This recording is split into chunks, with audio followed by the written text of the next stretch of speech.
बिस्मिल्लाह रहमान रहीम।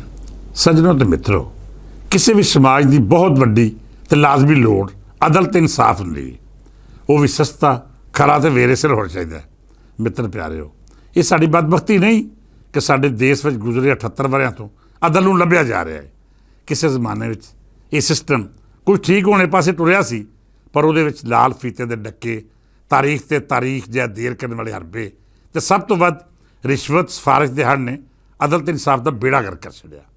अदल का निज़ाम बाज़ वेले मुढ़ली लोड़ भुख तो भी वड्डी लोड़ बन जाता है। एक वड्डी ते रोशन मिसाल पेश कर रहा हाँ कि दूजी आलमी जंग में जदों फरंगी नूं बहुत ही मार पैन लग पई तो यह डर पैदा हो गया कि जिहड़े बरतानवी राज का सूरज नहीं सी डुबदा, किते वो आप ही ना हमेशा नहीं डुब जाए। उस वेले बरतानिया में एमरजेंसी लागू सी ते शाही खानदान की रवायती सुपरमैसी छड्ड के फरंगी राज का सारा निज़ाम ही बरतानवी जरनैल दे हत्थे सी। वो जरनैल रल बह के सांझ विचार तो बाद ये फैसला करने पर मजबूर हो गया कि राजनीति किसी मकबूल अवामी शख्सियत के हवाले करती जाए। चर्चिल होर नाल राबता किया गया, उन्होंने बाख्तियार प्रधानमंत्री बनाने ते तनख्वाह ते सहूलतां का वड्डा पैकेज ऑफर किया गया। चर्चिल ने जवाब दिता कि वह अपनी जाती कामां भरों अजिहा रुझे हुए हैं कि सियासत या राजनीति लिए दस्तियाब नहीं। मिन्नतां धरलियां तो बाद उन्होंने देश ते लुकाई लई ये वड्डी जिम्मेदारी संभालने की आफर कबूल कर ली, पर उन्होंने आख्या कि वह बरतानिया नूं इस मुश्किल चों कढ़ण ते बगैर किसी तनख्वाह या सहूलतां दे रजाकराना काम करने लई तैयार ने। पर मैनूं पहलां यह दसो कि बरतानिया में अदालतां ठीक काम कर रही ने। उन्होंने अगले दिहाड़ पूरी पुनछाण तो बाद यह दस्सिया गया कि पूरे देश में अदल का निज़ाम दुरुस्त है तो सारियां अदालतां ठीक काम कर रही ने। उहदे बाद चर्चिल ने प्रधानमंत्री का मनसब संभालिया तो रात दिन एक करके फरंगी राज नूं डुब्बण तों बचा लिया। इत्थों ही अंदाज़ा ला लवो कि अदल का निज़ाम किसी भी समाज लिए कितनी अहमियत रखता है। मित्र प्यारे हो, साडा दीन धर्म भी अदल का हुक्म देंदा है तो सोहना पाकिस्तान भी इसे लिए बनिया सी कि इत्थे अदल इंसाफ ते लोक सेवा रही वड्डी इस्लामी ते फलाही रियासत कायम की जाए। बदकिस्मती नाल कायदे आज़म नूं बहुती मोहलत ना लभी, जबकि उन्होंने दुनिया तो जान मगरों साडा अदल ते इंसाफ का सारा निज़ाम सुधरन की थावें रोज़ दिहाड़े विगड़ता गया।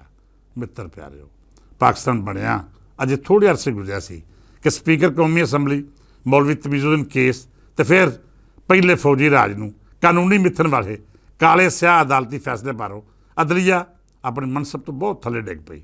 बाद विच फौजी राज ते की अवामी जमहूरी सिविल राज हर दौर में साडे निज़ामे अदल का वो अशर करता गया कि पूरे जग में साड़ी खे उड़ा दी गई। Justice Munir, Justice Arshad Hasan, Justice S A Rahman, Justice Abdul Dogar, Justice Iftar Chaudhry, Justice Abdul Malak तो जस्टिस मौलवी मुश्ताक सने इहो जिहा मुनसफ इंसाफ ते अदल की कुर्सी उत्ते बहिंदे रहे जिन्हां हत्थों देश ते लुकाई नूं कोई फायदा होने की थां इहो जिहा नुकसान पहुँचे कि लुकाई का अदल के निज़ाम तो इतबार ही उठ गया। मित्र प्यारे हो, पीपल्स पार्टी के बानी तो पाकिस्तान ही नहीं पूरी इस्लामी दुनिया के पहले मुंतखब अवामी जमहूरी तो मकबूल तरीन लीडर जुल्फ़िकार अली भुट्टो नूं कतल के एक झूठे मुकदमे ज़ेरे दफ़ा 109 शामिल वाजा करार दे के फाहे लाने की सज़ा सुना दी गई। इस फैसले की खे पूरी दुनिया में उड़ाई जाती रही तो फिर साड़ी अदलिया भी शर्म आ गई। मकतूल जुल्फ़िकार अली भुट्टो नूं जग तो मूँह मोड़न के 46 वरियां बाद साड़ी उच्च पद्धरी अदालत वालों माफ़ी मंगद्या तो इकबाले जुर्म करद्या कि वह बेगुनाह सन तो उनका कतल अदालती कतल है, उन्होंने झूठे इल्ज़ाम तो बरी करता गया।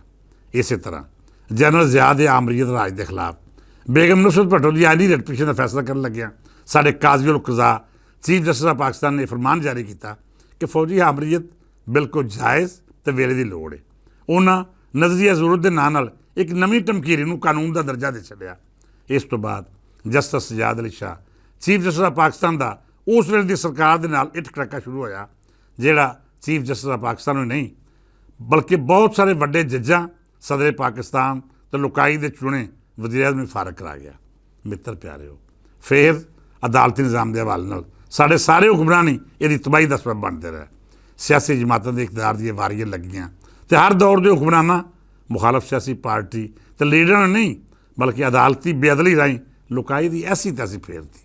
अज साडा अदालती निज़ाम उत्थे जा पड़िया है कि निक्के निक्के बाल भी खुले आम गल करते हैं क्योंकि वो वकील करने की थां डायरैक्ट जज ही कर लवो तो कायदे की फोटो नाल सजाए करारे नोटां का तब्बू खर्च करके मन मर्जी का फैसला करा लो। साडे अदालती निज़ाम का वकार खत्म करने में मुनसफ ਕਾਨੂੰਨਦਾਨ, ਅਦਾਲਤੀ ਅਮਲਾ ਤੇ ਸਾਰਾ ਹੀ ਸਰਕਾਰੀ ਤਾਲਕ ਵਾਸਤਾ ਬਹੁਤ ਜ਼ਿਆਦਾ ਕਰਪਟ, ਬੇਇਖਤਿਆਰ ਤੇ ਬੇਇਤਬਾਰਾ ਹੋ ਚੁੱਕਿਆ ਹੈ।